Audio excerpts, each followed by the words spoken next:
Grossesse et droit du travail. Bonjour à toutes et à tous, j'espère que vous allez bien. Je suis heureuse de vous retrouver dans cette nouvelle émission dédiée aux femmes. Si tu n'es pas abonné à la chaîne, je te laisse le faire pour ne manquer aucune émission. En cette journée internationale du droit des femmes, il me paraissait essentiel et primordial d'aborder une période si importante dans la vie d'une femme qu'est la grossesse et l'arrivée d'un bébé. Cette période, si merveilleuse soit-elle, est semée de craintes et de questionnements lorsque nous sommes salariés et que nous avons un désir de grossesse.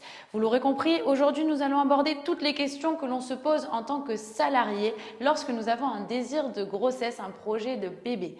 Quels sont nos droits? Quelles sont nos obligations? C'est maître Camille Figereau, avocat au barreau de Marseille, qui va y répondre. Et c'est tout de suite dans les interviews de Rebecca.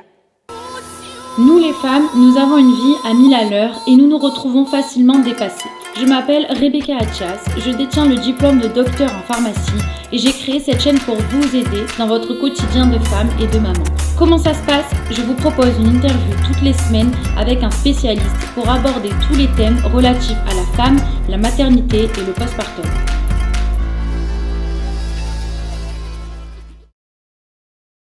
Bonjour Camille. Bonjour. Merci d'être dans cette émission. Donc, je vais te laisser te présenter pour tous ceux qui ne te connaissent pas et ensuite on pourra aborder toutes les questions que l'on se pose en tant que femme salariée lorsque nous avons un désir de grossesse. Bonjour à toutes et à tous, je m'appelle Camille Figereau, je suis avocate à Marseille. J'interviens en droit du travail et en droit de la famille et mon cabinet se situe 26 rue Grignan dans le 1er arrondissement de Marseille.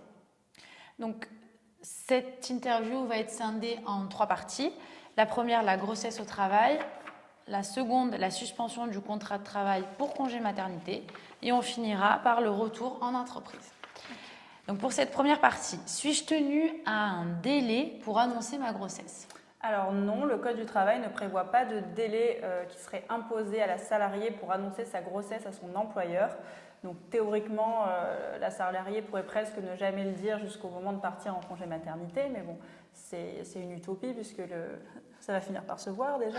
Et puis le but, c'est quand même que la relation de travail se passe bien. Donc l'intérêt est plutôt de permettre à l'employeur d'anticiper le départ de la salariée en prévoyant un remplacement et que le transfert de compétences puisse se faire.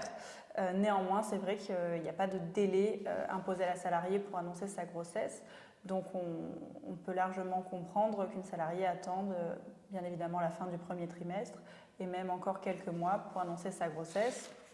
Alors effectivement, l'annonce d'une grossesse pour une salariée, ça peut être un événement stressant, mais il ne faut pas oublier aussi que cette annonce officielle permet de déclencher certaines protections dont nous reparlerons, donc c'est aussi quelque chose de bénéfique. Il ne faut pas hésiter, il ne faut pas avoir peur d'annoncer sa grossesse. Est-ce qu'on doit respecter un formalisme particulier pour l'annonce de cette grossesse? Alors, dans un premier temps, on peut faire une annonce orale. Ça permet de ne pas être trop formel et puis de faire partager cette bonne nouvelle à son employeur et à ses collègues de travail. Mais je recommande vivement de faire suivre cette annonce orale d'un écrit. Voilà, n'importe quel écrit, un mail par exemple, dans lequel on annonce le fait qu'on est enceinte. Pourquoi? Parce que cet écrit, il va permettre de matérialiser l'annonce et d'écarter tout débat sur la date à laquelle la grossesse a été annoncée, puisque comme je vous l'ai dit, à partir du moment où on annonce officiellement sa grossesse, on bénéficie de certaines protections. Donc une annonce nécessairement par écrit, et puis après, il faut envoyer son certificat de grossesse dans un deuxième temps. Ce certificat de grossesse, on peut l'envoyer par courrier recommandé ou par remise en main propre contre décharge. L'important est de bien se ménager la preuve qu'on a transmis à son employeur le certificat de grossesse. En quoi consistent les dispositions protectrices à l'égard des salariés enceintes? Alors, il y a plusieurs types de protections. Il y a des protections qui permettent en fait que le contrat de travail s'exécute dans de bonnes conditions. Et il y a des protections contre le licenciement. Alors quand je parle de protection pour que le contrat de travail se passe bien, je renvoie les salariés à leur convention collective. J'invite les salariés à consulter les conventions collectives puisqu'il y a souvent des aménagements qui sont prévus compte tenu de la grossesse, Notamment, on voit fréquemment la possibilité de réduire le nombre d'heures de travail sans pour autant perdre de rémunération. Donc ça, c'est intéressant puisque ça permet à la salariée de se reposer et de ne pas avoir de répercussions financières malgré ce repos pris. Il y a également aussi des aménagements qui sont possibles pour des salariés qui ont des conditions de travail particulièrement difficiles. C'est le cas des salariés qui vont travailler la nuit. Si les salariés sentent que ces conditions de travail, ça ne va pas être compatible avec leur état, elles peuvent demander à leur employeur à bénéficier d'un autre poste de travail pour pouvoir travailler la journée. Donc l'employeur va chercher un reclassement pour la salariée compatible bien évidemment avec ses compétences professionnelles. S'il y a un poste de travail vacant, la salariée pourrait être reclassée à ce poste. S'il n'y en a pas, la salariée verra son contrat de travail suspendu. Mais l'idée est qu'on ne laisse pas une salariée poursuivre son contrat de travail dans des conditions qui seraient délétères pour sa santé ou pour celle de son futur enfant. Donc ça, c'est intéressant. C'est très intéressant, oui. L'interlocuteur privilégié dans ce type de situation, c'est le médecin du travail, puisque c'est lui qui a la compétence pour estimer si le poste de travail est compatible avec l'état de la salariée et c'est lui qui peut suggérer aussi les aménagements opportuns. Donc, pas hésiter à se tourner vers son employeur et à en discuter aussi avec le médecin du travail. Ok. Donc ça, c'est pour que le contrat de travail se passe bien, lorsque la salariée a fait part de sa grossesse. Et il y a également des protections contre le licenciement. Alors l'intensité de la protection va varier selon la période. Donc là, on parle de avant le départ en congé maternité, donc la salariée qui est dans l'entreprise mais qui est enceinte, qui a fait part de sa grossesse. Cette salariée, donc, elle va bénéficier d'une protection relative contre le licenciement. Donc, elle peut être licenciée, mais dans des cas plus restreints, puisque seule la faute grave ou l'impossibilité objective de maintenir son contrat de travail sont des motifs recevables de licenciement. Donc, par exemple, une salariée qui a fait part de sa grossesse ne pourra pas être licenciée pour insuffisance professionnelle ou pour faute simple. Il faut garder en tête également que la salariée peut justifier de sa grossesse postérieurement au licenciement. Donc imaginons par exemple une salariée qui est enceinte depuis plusieurs mois mais qui n'a pas annoncé à son employeur qu'elle est enceinte. Donc l'employeur la licencie pour insuffisance professionnelle. Eh bien la salariée peut adresser à son employeur après le licenciement son certificat de travail et dans ce cas-là, l'employeur n'aura pas d'autre choix que d'annuler ce licenciement. Alors je dis bien certificat de travail puisque la salariée ne peut pas se contenter d'un simple mail en disant « Ah, au fait, je suis enceinte ». Ce n'est pas comme pour la protection avant le licenciement. Si le licenciement a déjà été notifié, il faut vraiment que la salariée envoie son certificat de grossesse et avant le terme du délai de 15 jours après la notification du licenciement. Ok. Mon employeur doit-il accéder à mes demandes d'absence ? Alors, pour certaines, oui. La salariée qui va aux consultations médicales obligatoires, eh bien, elle demande par principe à s'absenter, mais son employeur est tenu de la laisser s'absenter pour se rendre à ses rendez-vous. Et par ailleurs, le temps que la salariée passe à ses rendez-vous, c'est du temps de travail effectif, donc c'est du temps de travail qui est rémunéré et qui en plus va générer des congés payés. Donc il n'y a aucune perte de rémunération due à ces consultations médicales obligatoires. Ok. Donc là, on vient de terminer la première partie, qui était donc la grossesse au travail, l'annonce de la grossesse. Maintenant, on va passer donc dans la seconde partie, c'est la suspension du contrat de travail pour congé maternité. Quelle est la durée du congé maternité ? Alors, le congé maternité standard légal, c'est 16 semaines. Donc, on a un congé prénatal, donc avant la date théorique de l'accouchement qui dure 6 semaines. Et il y a un congé postnatal, donc après la date théorique de l'accouchement, qui lui est de 10 semaines. Donc ça, c'est la durée légale. Vous pouvez avoir des conventions collectives qui prévoient des congés maternité plus longs. En tout état de cause, même sans avoir de convention collective plus favorable, le congé maternité peut être allongé lorsqu'il s'agit de naissances multiples. Si vous accueillez des jumeaux, forcément il y aura un temps de congé maternité plus long, ou lorsque cette naissance va porter à 3 le nombre d'enfants dans le foyer. Alors, on parle d'enfants dans le foyer et non pas d'enfants de la mère, c'est-à-dire que si...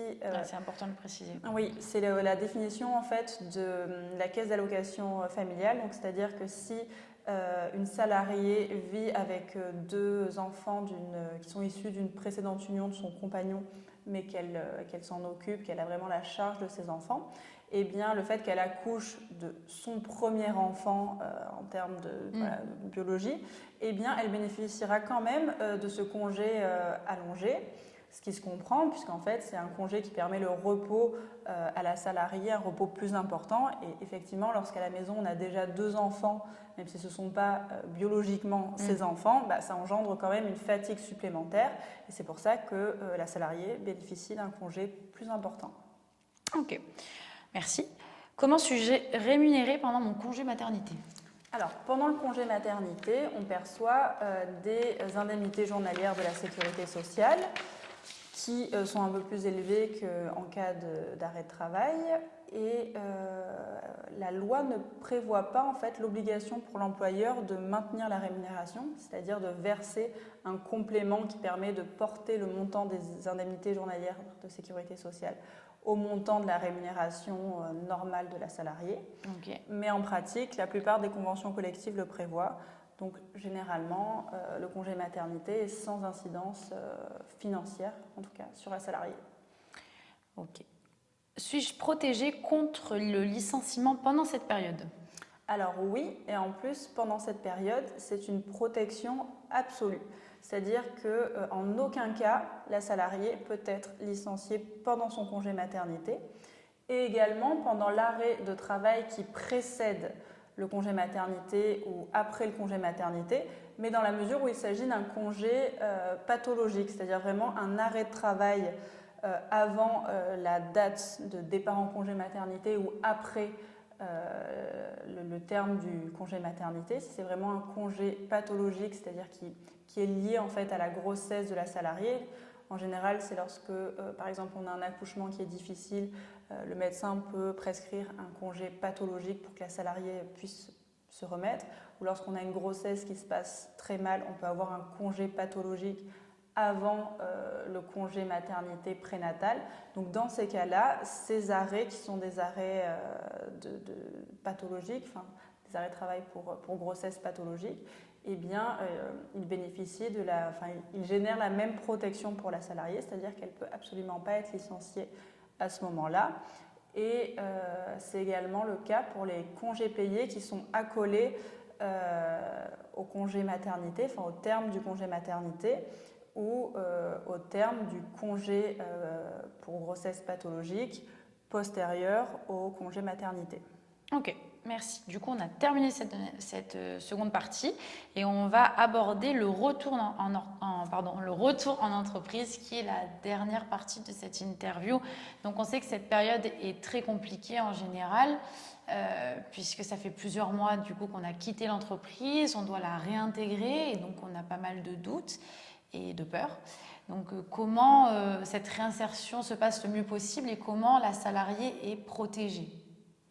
Oui, effectivement, c'est une période qui est toujours un peu stressante pour les salariés qui n'ont pas été dans leur lieu de travail pendant plusieurs mois et donc elles peuvent avoir des craintes. Est-ce que je suis encore à la hauteur? Est-ce qu'on m'a oublié? Voilà. Comment ça va être quand je vais reprendre? Bon, déjà, il faut bien garder une chose en tête, c'est qu'une salariée ne peut absolument pas être discriminée lorsqu'elle reprend le travail. Il y a un article très important dans le Code du travail qui s'appelle l'article L 1132-1 et qui prévoit une série de critères, de motifs pour lesquels on ne peut pas être discriminé. Donc il y a le sexe, l'orientation sexuelle, l'état de santé, la religion, etc. Et il figure également la grossesse. Donc ça veut dire qu'une salariée ne peut pas avoir un ralentissement de son évolution professionnelle ou des répercussions qui résulteraient du fait qu'elle a eu un enfant. C'est absolument interdit. Et si la salariée le prouvait, elle pourrait tout à fait saisir le conseil de prud'homme et demander des dommages et intérêts suite à cette discrimination. Ok. La salariée est censée retrouver son poste de travail, c'est-à-dire exactement dans les conditions qu'elle l'a laissé, le même poste de travail ou à tout le moins un poste de travail équivalent. Malheureusement, ce qui arrive encore trop souvent, c'est une salariée qui reprend son poste de travail et elle retrouve un poste de travail un peu vidé de son intérêt, c'est-à-dire par exemple une salariée qui gère une équipe de 10 personnes et puis finalement elle n'a plus que 5 personnes sous ses ordres, ou alors en fait elle a déjà été remplacée, ou alors elle a beaucoup moins de responsabilités. Donc il y a parfois des choses qui sont assez évidentes. Oui. Et dans ces cas-là, il faut que les salariés arrivent à le prouver. Donc ce que je recommande, c'est de faire des mails ou des écrits dans lesquels... De tout tracer. Voilà, dans lequel la salariée peut un peu décrire les choses, comment elles se passent, ce qu'elle ressent et fait le constat des discriminations dont elle est victime, en fait, de l'inégalité de traitement qui n'existait pas auparavant et puis qui est survenue pile à son retour de congé maternité. Donc ça, il ne faut pas hésiter à le retracer. Et puis même, pourquoi pas, même je recommande de solliciter l'aide des institutions représentatives du personnel, ou pourquoi pas le signaler à l'inspection du travail si vraiment ça devient invivable. En tout cas, il faut se ménager des preuves.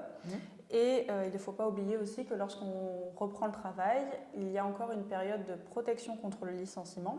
Donc là, on rebascule dans une période de protection relative. Donc la salariée peut toujours être licenciée, mais uniquement pour faute grave ou pour impossibilité objective de maintenir le contrat de travail. Et cela pendant une période de 10 semaines à compter de son retour en entreprise. Donc elle est quand même encore protégée. Et lorsqu'une salariée reprend son travail, elle peut également solliciter des aménagements suite à sa nouvelle condition de maman. Par exemple, une salariée peut tout à fait solliciter un aménagement de son temps de travail et donc un temps partiel, par exemple, pour pouvoir davantage s'occuper de ses enfants. Donc ça, c'est des demandes qui doivent être accueillies par l'employeur. Ok, écoute, merci beaucoup pour avoir répondu à toutes ces questions, parce que c'est des questions que l'on se pose en tant que femme salariée et qui en plus a donc un désir de grossesse. Donc merci beaucoup et on se reverra dans d'autres interviews pour aborder d'autres thèmes. Merci. C'était Camille Figereau, avocat au barreau de Marseille, dans les interviews de Rebecca pour répondre aux questions que l'on se pose en tant que femme salariée lorsque nous avons un désir de grossesse. Nous nous retrouvons la semaine prochaine, mercredi prochain à 21h pour une nouvelle émission avec un nouvel invité. Et à chaque fois, nous aborderons toutes les questions que l'on se pose en tant que femme. Merci à toutes et à tous d'avoir écouté cette émission et à très vite.